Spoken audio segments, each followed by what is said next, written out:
So, good afternoon, everybody, and thank you once again for joining us. I'm always really pleased to see so many of you taking time out of your day to come and listen to what we have to say at Down Syndrome UK. If you've not been to any of our webinars before, I'm Lou, I'm the training manager here, and we're very, very excited to have today a special guest speaker who's Maria from the Maternal Mental Health Alliance, who's going to talk to you about the importance of maternal mental health. But before she goes on to that, if you are new to our webinars, I'm just going to briefly tell you a little bit about our charity and our findings about maternal mental health, actually, and then I'll hand over to Maria.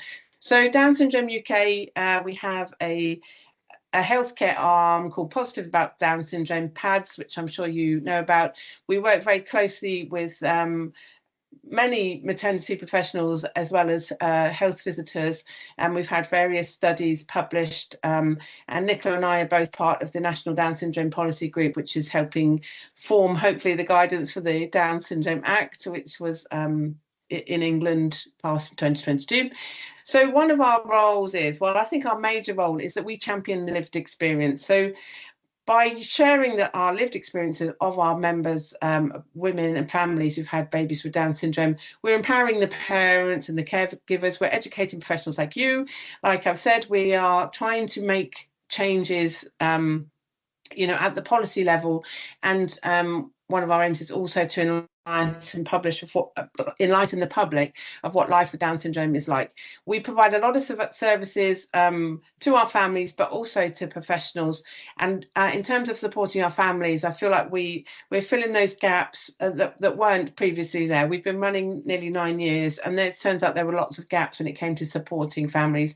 And I feel like we are definitely filling all of those gaps in the best way to support families bringing up a baby with Down syndrome. You may know that we have a lot of publications that are available online, but also you can order them, hard copies to give to your families. But do take a look at our website, and you can access those online. We've done quite a lot of work into heart surgery experiences as well as breastfeeding, which we're really proud about. Just to let you know that we're a credible organisation, although we're in our infancy to a certain extent. When we've done a recent survey to parents, we found that they trust what we say, and thankfully they find what we say very useful and supportive. So in terms of going on to maternal mental health, we have done 2 surveys now about how women were given the news that their baby had Down syndrome. The most recent one was what we call our Warwick report, because it was in association with PhD student at Warwick University, where women, which was a survey of women that had babies over the last 2 years. And within our latest survey, we covered maternal mental health, and we found, quite surprisingly, that 34% of women surveyed had their babies with Down syndrome over the last 2 years, felt that they were given enough mental health support antenatally. 34% is not an awful lot. And that goes down to 26% postnatally. And if you compare that to the Quality Care Commission report, maternity report, the most recent one, 85% of the general population felt that they had enough mental health support. So there's a big disparity there, and that's something that we're really passionate about. I'm just going to show you one more slide. And our responders said that 37% felt the attitudes of the healthcare professionals had a negative impact on their mental well-being, which is something we're trying to tackle, and which is why we do lunchtime webinars like this. So other than that, I've just got information slides to share with you at the end. So I'm going to stop sharing now. I'm hoping I'm stopping sharing. Have I stopped shared? I have. Okay, jolly good. So I'm going to hand you over to Maria Bavetta from the Maternal Mental Health Alliance, who's going to elaborate what they do and the importance of maternal mental health. I'm very excited to hear your talk, Maria. Over to you. Thanks, Lou. So I'm hoping you can see my slides. A little thumbs up, Lou, so I can see your face in front of me. Lovely, thank you. So hi everybody. Yes, my name is Maria Bavetta. I'm Head of Engagement at the Maternal Mental Health Alliance, and we've got a little bit of time today to focus on who the Alliance is and what we do, and the importance of maternal mental health. But before we start, obviously I can see we've got nearly 20 of us in the room, and I think just to acknowledge that the beauty of online work is that you can lean into that flexibility. So yes, there's probably decades of experience amongst us all, but we're still talking about mental health. So if you do need to keep your camera off, if you need to leave the room, mute yourself, whatever you need to do, please do that, and that's really important. So because of that, just to say, absolutely delighted that we've got this shared space together and also this protected time. And so I'll be covering who the Maternal Mental Health Alliance is and maternal mental health generally. When I was chatting with Lou, we thought it'd be a good idea to share some of the projects that we're working on at the moment. And then I'm going to show you something, but I'm under strict instructions from our comms manager. So we have a perinatal mental health symptom checker coming out a week today, so Monday the 5th of May. So when I do get to it, please don't screenshot, please don't share it publicly, but we just thought it'd be a real shame not to share it with you today. It's a week to go, so we're really excited about it. So yes, we'll be doing that, and hopefully we'll have a bit of time for Q&A as well. So if we first of all think about who the Alliance is, so you'll see on your screen lots of logos. So the Alliance is a coalition, a charity, a network of over 130 national member organisations. I'm saying national because I want to talk to you about lived experience and local later on in the session. And we're united, yeah.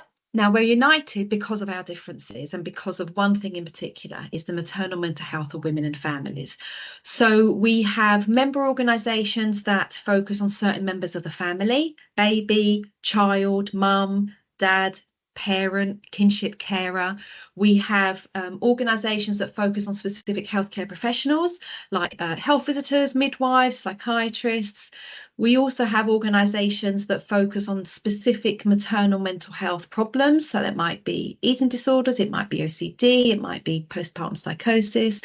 And we also, thinking about inequity, thinking about women, every woman, and also certain cohorts that might need a different type of approach. So you have Gingerbread in relation to single parents, you have Refugee Women Connect.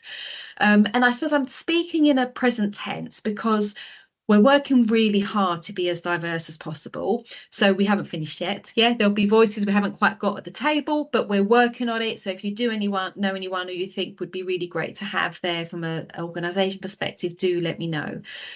Now, with all of those different lenses, we all have one priority. We are not going to stop until every mum and family in the UK get the perinatal mental health support that they need before, during and after pregnancy. So I've underlined in a scribbly, the word perinatal. And what I mean by that, traditionally it meant antenatal and postnatal. I add preconception to that, well, we do.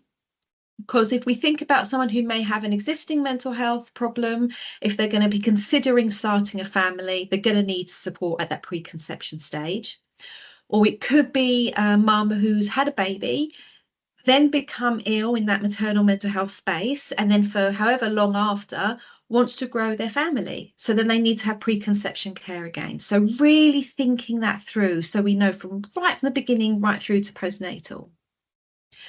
So if we think why maternal mental health is important, I've got here some slides. If you could permit me, I'm going to go right to left for this one, which I know isn't how we normally read. So suicide is tragically still the leading cause of direct maternal deaths within the first postnatal year. And this is happening repeatedly. And also, if we think about the maternal suicide cases that could have resulted in a different outcome, if the mums had received different care, it would have been 67%. Now that's come out of the Embrace Confidential Inquiry. And this isn't a finger pointing exercise at specific and individual healthcare professionals. This is looking at the system. This is looking at how we're being told we need to work. This is looking at training. This is looking at the framework and the national decisions. But we obviously haven't fixed it yet because there's still loss, right? So we've got to keep going in relation to reducing that suicide risk. The middle stat is 7 out of 10 women will hide or underplay the severity of their illness. Now, this could be shame. There's certain communities where you don't even want to say the word mental health. This could mean stigma. If we think about young mums in particular, I think it was Khan that said in 2016 said there's a conspiracy of silence for young mums and young parents, and it prevents them from sharing that they might be unwell. Now, it could also be that there's a fear of the mum and the baby, and they're worried that they're going to have that baby taken away from them if they share any of their intrusive thoughts or they share that they're unwell. So again, we need to be really raising awareness about the fact that maternal mental health can happen. Now, if we look at the title of the slide, that says perinatal mental health in the UK. So we'll stick to UK for a moment. When I first started in this space, it was around 10%. 1 in 10 women would develop a mental illness during pregnancy in the first year after birth. We now have around 20%. So 1 in 5 women will be impacted by maternal mental health. That's in the UK.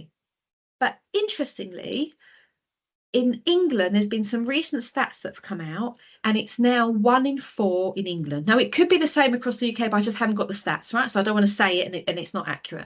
But 1 in 4 now for England. And then if you drill down even further, 24.6% is the prevalence for the Southeast. 27.5% is the Northeast. So that's a 3% jump. We know that's not 3 women, still 3 men too many, but we know that's not 3 women. We know that that's more. And what that tells us from an inequity perspective is that location can make a difference when it comes to the prevalence of maternal mental health.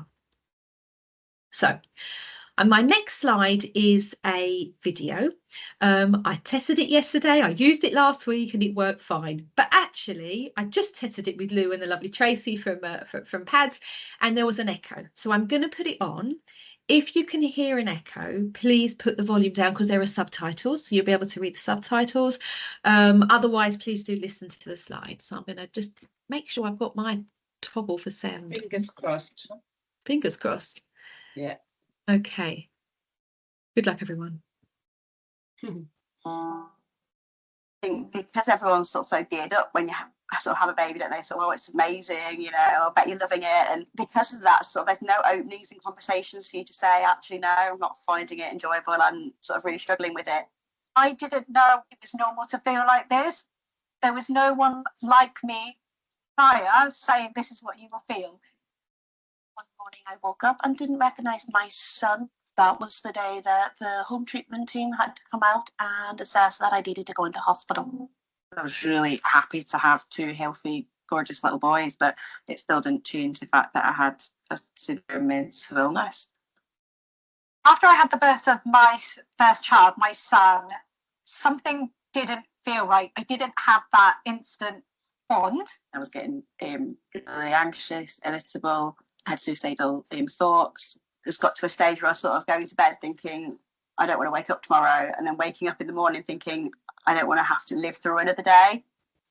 That was what shocked me, I suppose, into thinking I need to get help because I can't just stay like this forever. I can't.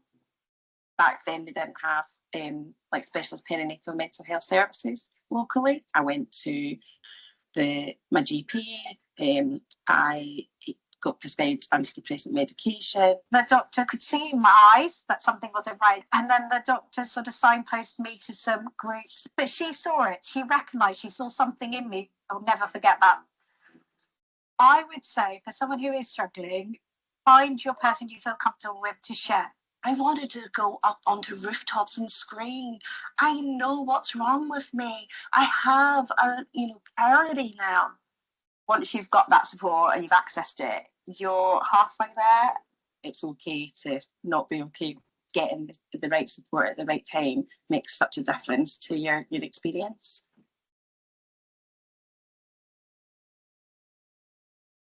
So I don't know how that worked for you. I hope if there was echo, you just put your volume down, you were able to read the subtitles, but I really hope that was okay. So before I go on to this slide, just to share, we have over 50, well, nearly 50 lived experience champions as part of our network. And they are so gracious and generous with what they share, their experiences. And I'm saying champions because we have mums, dads, partners, siblings, grandparents on there. And they're not sharing for the sake of sharing. They're sharing so people can sit up and listen, whether that's commissioners, policymakers, national decision makers. This is to help our campaigning. So a massive thank you to them. And then if you are a woman or birthing person, there are still inequities attached to maternal mental health problems. You're twice as likely to experience postnatal depression if you have a baby during your teens versus those over 20. There's an impact in relation to poverty. There's an impact that you're 13% more likely to experience postnatal depression if you're black or brown rather than white. You're twice as likely to experience postnatal depression if you're in an abusive relationship. And then we spoke about suicide earlier. So it's 3 times more likely to die during childbirth if you're black, or twice more likely if you're brown. And there's also an impact on employment, whether that's full-time or self-employment. So we can hear very clearly there are inequities. But the thing is, maternal mental health problems are the most common complication of pregnancy and the postnatal period. There just isn't enough investment. And the attention that's compared, if you compare that to physical complications like gestational diabetes, like preeclampsia, we still need to have ongoing investment. So we've heard from our people with lived experience. We know why maternal mental health is important. So what I'd like to do now is just share with you, what does the Alliance do to really focus on that? So the first thing we did was to focus on the specialist services. So here you can see some heat maps, RAG-rated maps. So 10 years ago, we conducted a mapping exercise of the whole of the UK. You can see on the left-hand side, over 50% of the UK had no access to specialist services, right? Which obviously that's a lot of women and families. And that was the beginning, if you like, of our Everyone's Business campaign. And this is what became our springboard to saying, well, that's just not on. We cannot have that happen. So if you fast forward to a few years ago, 2022, you can see that a lot of the map is now green. You have some amber. The pockets of red are pretty much all green or amber now. So that, you know, that shows you there's been a real shift from our campaigning efforts, that the specialist services have certainly expanded. If you look bottom left of your screen, you can see some reports that we've created. One of them, the maternal mental health during a pandemic. We commissioned the Centre for Mental Health to look at the impact of COVID-19 on maternal mental health services and maternal mental health generally. And what came out of that is actually an even bigger magnifying glass on the inequities we spoke about on the previous slide. And it showed that every woman was impacted, but some women were impacted more than others. And that helped us when it came to deciding what our projects were, which I'll come to after. So this is the mapping of the specialist community perinatal mental health services, right? So mum stays at home. We also did a mapping of the mother and baby units, and what came out of that at the beginning, this was through an NSPCC report, was that there was a shortage, and you're looking at about 12 years ago, of around 60 mother and baby unit beds. And of course, we know that's not 60 women, right? That's obviously a turnover because people, you know, those spaces are being used. So this is 2023 data, because you can imagine how much it takes to map all of these. So as a result of the campaigning and a lot of work from a lot of people, that shortage of 60 has gone down to by over 2/3. So there's just around 20 we need to find. So we'll keep going with that. But most notably, what we can see is that slide 9. Let's have a look. I'm going to go back. Someone's asked about slide 9. So let me just go back. We'll be live on this one. Let's have a look at the chat. Oh, don't worry. Yes, what I'm going to do, I meant to say actually, Rachel, is I'm going to go out chat now. I'll be sending Lou, I hadn't told you this, Lou, didn't I? A crib sheet of all the information. Yep. So don't worry, I will send you kind of a one-pager with all the links and all the information on. So we'll be able to do that for you. And yes, any stats relating to suicide have come from the Embrace Confidential Inquiry. The stats throughout the presentation come from various places. We've got a statistics bank. I can always source those for you. That's not a problem. Okay, so this is the MBU map. So what is noticeable about this one is if you look at Northern Ireland, in fact, if you look at the whole island of Ireland, there is no MBU, right? That's been a while, that's been happening, has been there's been an absence of an MBU for as long as I can remember, which is not on, which means that if a mum is unwell, they have two options. They either are provided for by the community specialist perinatal mental health teams, even though they need inpatient care, right? So there's a decision to make there, or they're going to an inpatient adult psychiatric unit without their baby. That's a really tricky decision to make. Now, we have, since we've done this map, had confirmed that there is going to be a mother and baby unit in Northern Ireland. It's going to be in Belfast. And what we're trying to do is work with Stormont and work with the Health Minister to get a very clear timeline as when that's going to happen. So it's great we've got commitment. It's great we now know where the location is. But right now, women and families in Northern Ireland are still being impacted by the fact there is no mother and baby units. This is something we're going to just not going to stop until we can get that sorted. And so we know there's 4 nations in the UK, but one particularly special fact is that in Scotland, it's the only nation where it's enshrined in law that mum and baby stay together during recovery, which I think is absolutely fascinating. I've known that for many years. It's not happened anywhere else in the UK, but that's what happens when you're in Scotland. So I'm going to continue with some mapping because this is really important campaigning tools for us, and this is how we can influence change at a national level. So I appreciate this is quite a full slide and it will all be on the crib sheet, but this is still sticking with specialist perinatal mental health services. We did some further mapping, particularly in England, looking at making sure that those services see an increasing number of women. If you look at the top left of your screen, and it could be those with diagnosis of complex PTSD, with personality disorder diagnosis. The deeper the colour means that they're meeting the long-term plan aspirations. The lighter the colour, less so.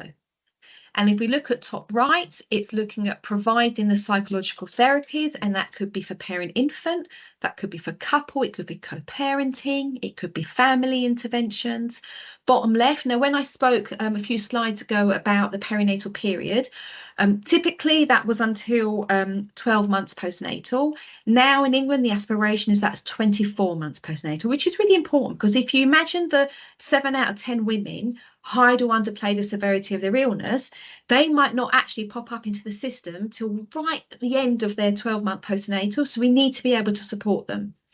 And of course, often there are fathers and partners in the if you look at a family, we need to make sure that we're supporting them.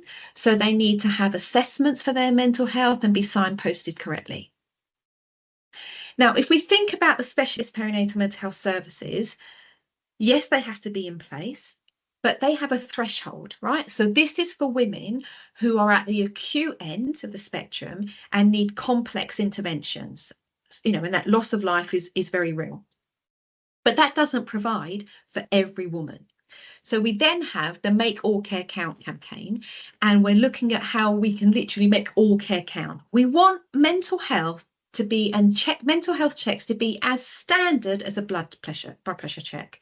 And if you look at these 8 pieces of the puzzle, you'll see one of them is voluntary and community support, because we know, if we think again about the 7 out of 10 stat, that women are frightened to share, right? And if they're frightened to share to someone in a uniform, however lovely you all are, if they're frightened to share, they will speak to a grassroots organisation.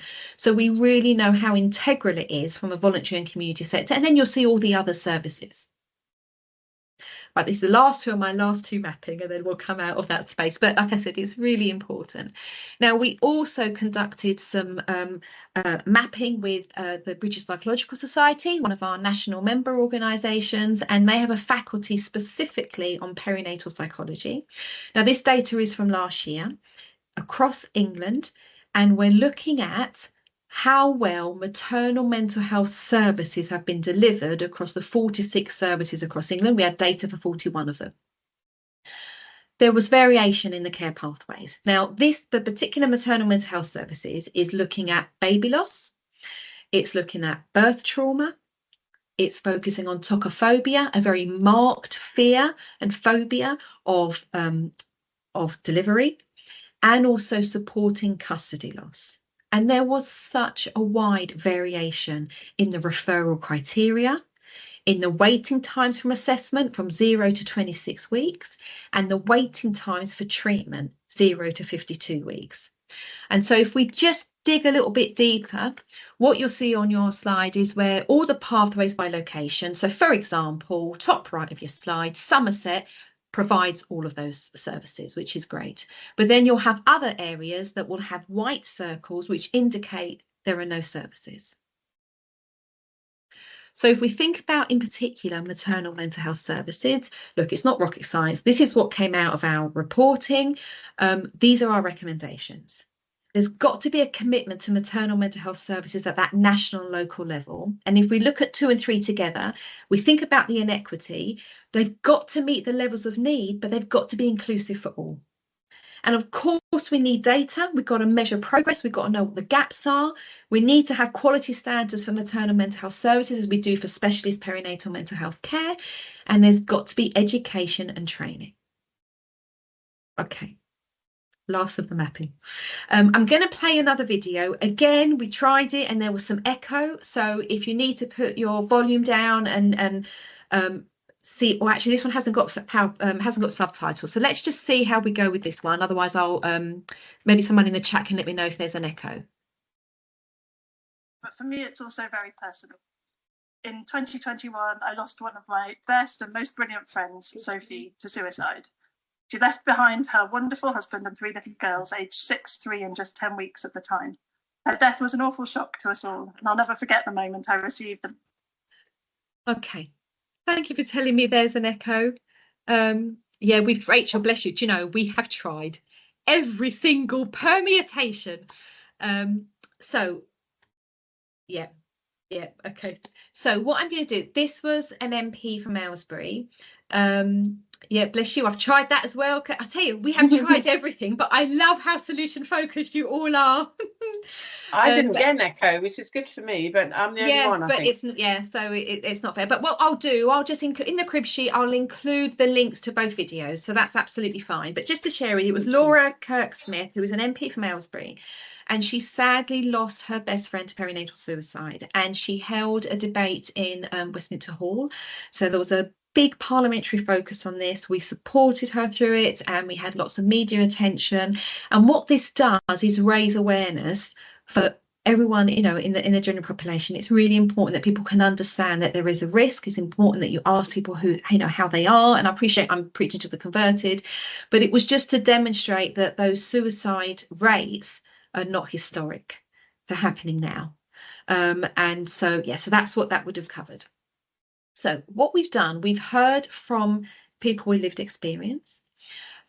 We've heard, and you've heard me talk about all the mapping and the campaigning, but that's not the only way we can influence change. So at the Alliance, as well as the lived experience voice, as well as that mapping exercise, For me, we also have the economic case for action. Yep. So when we first started over 12 years ago, we published some research via the Centre for Mental Health. And what it showed is that undiagnosed and untreated maternal mental health problems cause avoidable, that's really key, it's avoidable suffering for women, babies and families. And it has an economic cost to the wider society of £8.1 billion per year. So each year's worth of births.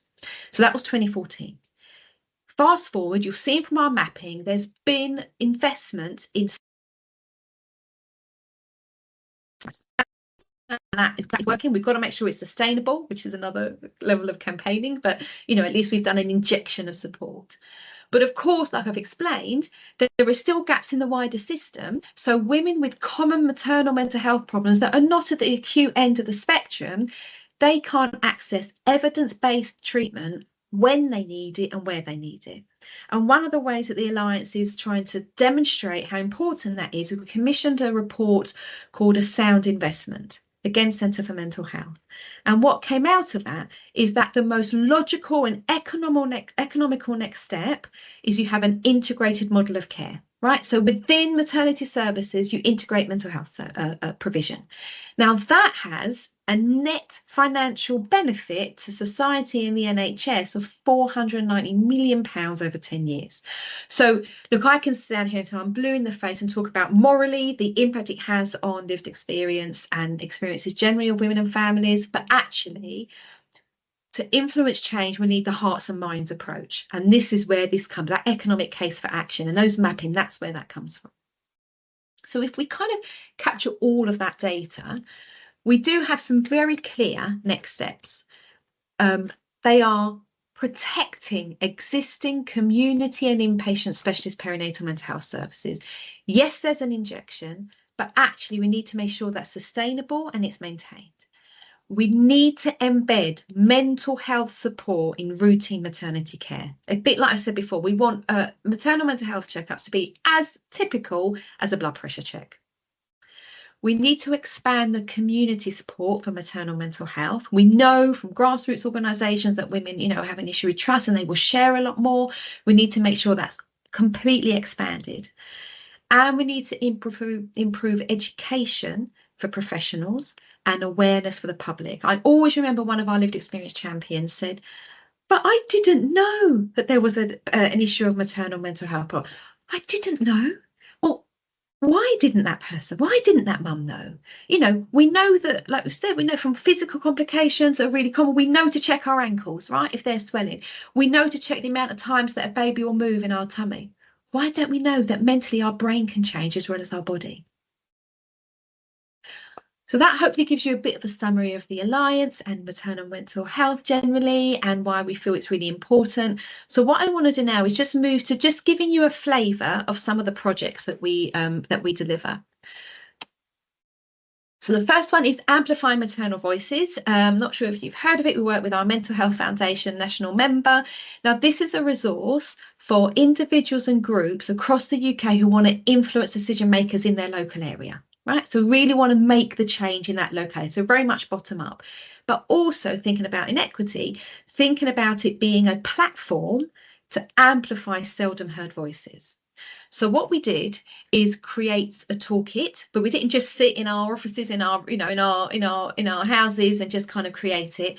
We did lots of desk research on other toolkits. I appreciate this is quite a full slide, but kind of all the different toolkits, different types of co-production. Then we went and spoke in Birmingham and Croydon, which were the two localities that we work with at a local level, spoke to people who lived experience, spoke to local and regional organisations, really building up trust and having conversations and being very intentional about what this toolkit could be so we could help local organisations and individuals make a difference in their locality.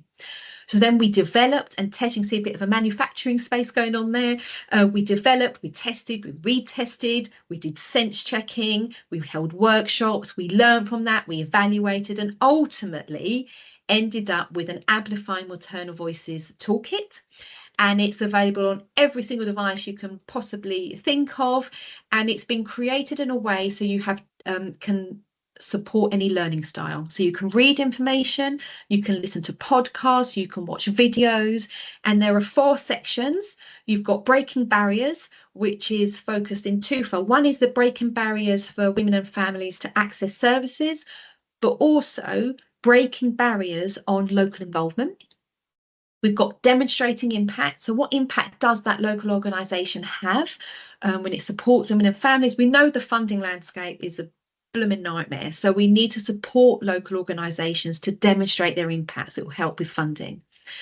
We also have making connections. So it might be someone might want to connect with their local health watch organisation or local MMVP, really thinking through how to do that. It's completely free. You don't have to pay or sign up. It will be on the crib sheet. There's worksheets you can work through. So yes, really pleased to say that it's free. And also sharing story section. Look, the world's very different to 20 years ago when you didn't have the internet in the way it looks now with Instagram and TikTok and sharing your stories. So we don't want to put fear into women and families to share their story, but we do want it to be intentional. We want it to be future-proofed. So you can look at it and really think about, okay, Am I just sharing for the sake of sharing, or am I sharing to make a difference? And in 10 years time, when I'm in the playground and someone comes up to me, are we happy that that other parent or carer is going to speak, you know, and know my story? If my child, or if not even if when my child sees that online, am I happy that that's what they see? So it's not to create stigma, it's to just be intentional and think about that future proofing, and that can happen, and that's what we do very intentionally at the Alliance. Now, what this did is give us more of an insight of what it's like to work at a local level, because we'd worked in Birmingham and Croydon, and it became a springboard for one of our newer projects. So we now have, as well as our national member organisations and our lived experience network, we now have local affiliates. It's very new. I only started in July last year as a pilot. We're only now going through to phase 1, but it was really, again, intentional part of expanding and diversifying the voices that inform our work. So when I'm in a meeting, if I don't know about something, I either need to say, here's a little bit of information, but let me signpost you to a local affiliate, or let me signpost you to a national organisation. So really informing everything we're doing. So when we're campaigning, it's with insight. It's with real experience, both from a delivery from a grassroots organisation, from a clinical lens, and from a lived experience lens. So our local affiliates, obviously we do various surveys and find out what's happening on a local trends basis. And we also have lots of collaboration and project opportunities, and we share as much learning as possible.